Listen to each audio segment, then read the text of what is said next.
Assalamualaikum warahmatullahi wabarakatuh. Bismillahirrahmanirrahim. Alhamdulillahirabbil alamin. Alhamdulillahilladzi adzaba 'anil hazan. Inna rabbana laghafurun syakur. Alladzi aujaba 'alaina bi fi'lil ma'mur wa tarkil mahdzur.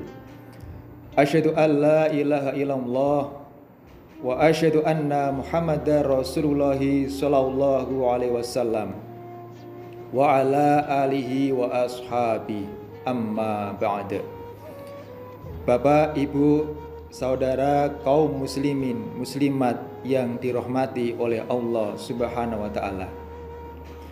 Puji syukur alhamdulillahirabbil alamin selalu kita panjatkan kehadirat Allah Subhanahu wa taala atas semua limpah rahmat dan nikmatnya kepada kita semua, sehingga alhamdulillah kita oleh Allah masih diberikan keamanan, keselamatan, kesehatan, dan alhamdulillah kita bisa menjumpai bulan suci Ramadan tahun 1441 Hijriah, dan alhamdulillah kita bisa melaksanakan ibadah puasa.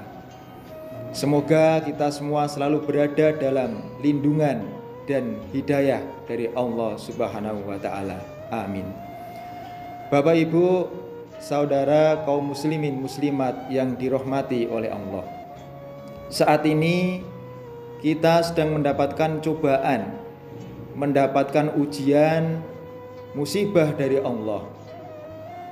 Tidak hanya kita yang ada di negara Indonesia, melainkan juga menimpa kepada semua manusia yang ada di seluruh dunia, yaitu yang berupa wabah penyakit virus corona atau biasa yang disebut dengan COVID-19 atau COVID-19.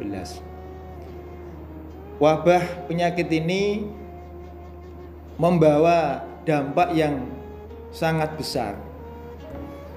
Tidak hanya menyebabkan banyak yang menjadi korban, banyak yang meninggal dunia, banyak yang terbaring di rumah sakit, tetapi juga membawa dampak di bidang ekonomi.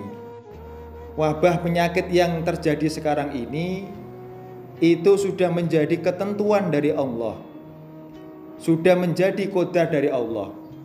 Bahkan 50.000 tahun sebelum Allah menciptakan langit dan bumi, Allah sudah menulis qadarnya semua makhluk. Di dalam Al-Quran surat At-Taubah ayat 51, Allah berfirman, Qul la yusibana illa ma kataballahu lana huwa maulana wa 'alallahi falyatawakkalul mu'minun. Katakanlah Muhammad, tidak menimpa kepada kami kecuali sesuatu yang telah ditulis atau telah diqadar oleh Allah kepada kami. Allah adalah kekasih kami, dan kepada Allah hendaklah orang-orang iman sama berserah diri atau sama bertawakal. Di samping cobaan ini merupakan qadar dari Allah, sudah menjadi ketentuan dari Allah, sudah menjadi ketentuan dari Allah bahwasannya semua manusia pasti akan mendapatkan cobaan dari Allah. Dijelaskan dalam surat Al-Baqarah ayat 155, walana ba'luwannakum bisyai'im minal khauf wal ju' wa naqsi minal amwal wal anfusi wath thamarat wa basyiris sabirin. Dan niscaya sungguh kami Allah akan memberi cobaan kepada kalian dengan sesuatu dari rasa takut, kelaparan, kekurangan harta dan diri, dan juga buah-buahan. dan kamu Muhammad memberilah kabar gembira kepada orang-orang yang bersabar. Bapak Ibu, saudara kaum muslimin muslimat yang dirahmati oleh Allah. Kita sebagai orang Islam, sebagai orang iman, menghadapi cobaan dari Allah tersebut, kita supaya bersabar dan tawakal kepada Allah. Karena dengan kesabaran maka Allah akan berikan pahala yang besar kepada kita. Di dalam sebuah hadis yang diriwayatkan oleh Imam Abu Dawud dijelaskan, sesungguhnya seorang hamba ketika dia mendapatkan derajat surga yang tinggi di sisi Allah, tetapi amalannya belum cukup untuk memasukkan dia ke dalam surga, maka Allah akan berikan cobaan kepadanya di dalam jasadnya, hartanya, atau anak-anaknya. Kemudian Allah menjadikan hamba itu bisa bersabar, sehingga dengan kesabarannya itu Allah akan memasukkan hamba itu ke dalam derajat surga yang tinggi tersebut.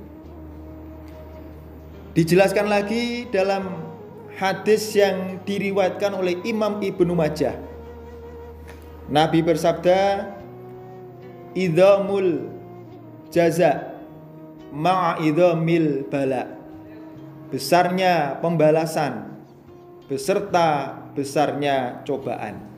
Maksudnya semakin besar cobaan yang menimpa pada diri kita, maka semakin besar pula balasan atau pahala yang Allah berikan pada kita. Wa innallaha idza ahabba qauman ibtalahum. Dan sesungguhnya Allah ketika mencintai suatu kaum, maka Allah akan berikan cobaan kepada mereka. Faman radiya falahu ridho. Maka barang siapa yang bisa ridho, maksudnya bisa sabar dan tawakal atas musibah yang menimpa pada dirinya, maka dia akan mendapatkan ridho dari Allah. Waman sakhita falahu sukhtu. Dan barang siapa yang marah-marah, maksudnya tidak bisa bersabar, maka dia akan mendapatkan murka dari Allah. Di samping kita hadapi musibah, cobaan dari Allah ini dengan bersabar, kita juga harus menghadapinya dengan tawakal kepada Allah. Seperti dalam ayat yang sudah kami baca di atas, wa 'alallahi falyatawakkalul mu'minun. Dan kepada Allah hendaklah orang-orang iman sama menyerahkan dirinya, sama bertawakal.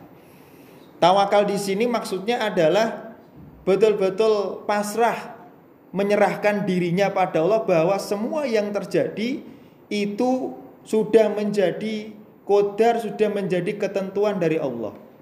Dan dengan kita tawakal, maka Allah akan berikan kecukupan kepada kita. Wa may yatawakkal 'alallahi fahuwa hasbuh. Dan barang siapa yang tawakal, maka Allah akan berikan kecukupan. Tentunya tawakal ini ya harus disertai dengan ikhtiar atau dengan usaha, baik usaha secara lahir maupun batin. Usaha secara lahir di antaranya dalam menghadapi wabah penyakit ini, kita menerapkan pola hidup sehat, makan yang bergizi, istirahat yang cukup, olahraga yang teratur, termasuk mengikuti himbauan dari pemerintah untuk melaksanakan social distancing dan lain-lain sebagainya. Adapun usaha secara batin, ikhtiar secara batin, yaitu kita supaya memperbanyak doa-doa perlindungan. Dan juga yang paling penting yaitu kita membiasakan diri bangun di waktu malam, sholat, ibadah, berdoa kepada Allah. Karena di dalam hadis yang diriwayatkan oleh Imam Tirmidzi, Nabi bersabda, "Alaikum biqiyamil lail fa innahu da'bus solihina qablakum. Kalian menetapilah bangun ibadah sholat di waktu malam. Sesungguhnya sholat malam itu adalah kebiasaan orang solih sebelum kalian. Demikian yang bisa kami sampaikan. Ada kurang lebihnya mohon maaf yang sebesar-besarnya. Alhamdulillah, jazakumullahu khaira. Wabillahi taufik wal hidayah. Wassalamualaikum warahmatullahi wabarakatuh.